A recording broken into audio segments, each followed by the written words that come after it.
সবার অনেক কোয়ারিজ ছিল সুমনের বার্থডেতে ডেকোরেশনগুলো কিভাবে করলাম আর কি প্ল্যান করলাম না করলাম সেগুলো যেন একটু শেয়ার করি। সো ফাইনালি ভাবলাম হচ্ছে একটু শেয়ার করি তোমাদের সাথে। সেদিন না আমি অনেক বেশি অসুস্থ ছিলাম, কিন্তু তাও ভাবলাম ওর পছন্দের গরু মাংসটা রান্না করি, ওর পছন্দ মতো করে ওকে একটু সারপ্রাইজ দেওয়ার ট্রাই করি। তো অসুস্থ অবস্থায় একা একা আমি সব কিছু করেছি। এগুলো না সব কিছু আমি অনলাইন থেকে অর্ডার করেছি, গিয়েও নেওয়া যায় সব থেকে, কিন্তু একটু কষ্ট যেহেতু আমি অসুস্থ ছিলাম তাই একা একা সব কিছু করেছি। এখানে না আরও অনেকগুলো বেলুন ছিল, সবগুলো না পড়ে যাচ্ছিল, আর সেদিন এত বেশি গরম পড়তেছিল লিটারেলি। পরে না মানে কস্টেপটাই মনে হয় গরমে খুলে যাচ্ছিল, এরকম অবস্থা। তো ফাইনালি এই যে রেডি টেডি হয়ে গেলাম। মাঝখানে না আরও কিছু ক্লিপ ছিল যেগুলো না আমার মোবাইল থেকে ডিলিট হয়ে গেছে, না হলে ভিডিওটা আরও বেশি লং হতো। যাই হোক, যেটুক আছে ওটাই তোমাদের সাথে শেয়ার করি।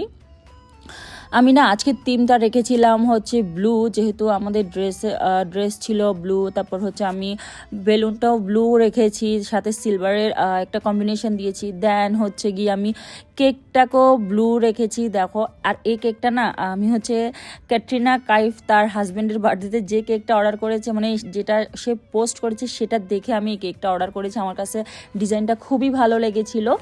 পরে সবগুলা ক্যান্ডেল জ্বালানোর পর হচ্ছে গিয়ে আমরা লাইটটাকেও একটু মানে লাইটের একটু ডিজাইনটাও প্যাটার্নটাও চেঞ্জ করে নিয়েছি। দেন হচ্ছে এই যে ফাইনালি ওর বার্থডেটা সেলিব্রেট করছি ঠিক 12টার সময়।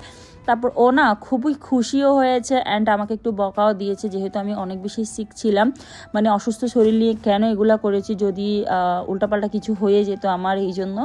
তবে আলহামদুলিল্লাহ আমি চেয়েছি সবসময় আমি সবগুলা অকেশন সেলিব্রেট করার চেষ্টা করি, সবগুলা ডে, যতগুলো আমাদের স্পেশাল ডে আছে। তো ওর বার্থডে মানে আমার জন্য অনেক বেশি স্পেশাল। সো আমি ওর কিছু গিফটগুলোও আমি দিয়েছি, যেগুলো আমি কোনো ক্লিপ নিই নাই, কারণ আমি এগুলো দেখাতে চাই নাই তোমাদের সাথে। তারপর হচ্ছে এই পোজগুলো না আমরা হচ্ছে ছবি নেওয়ার জন্যই করতেছিলাম, যেহেতু আলাদা আলাদা করে ছবি নিতে অস্বস্তি লাগতেছে। পরে ভাবলাম হচ্ছে এভাবে কিছু পোজ দিয়ে দিয়ে ভিডিও করে নিই, যেখান থেকে আমি স্ক্রিনশট নিয়ে নিব আর কি। পরে ওর লাস্ট একটা ভিডিও এইভাবে করলাম, একটা ভাইয়ার ভিডিও দেখে।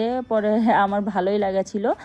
তারপর হচ্ছে কি ওর ফেভারিট গরুর মাংস দিয়ে ডিনারটা আমরা শেষ করেছিলাম। সো আজকের ব্লগটা এইখানেই শেষ করতেছি। কেমন হয়েছে সবাই জানাবেন। আল্লাহ হাফেজ।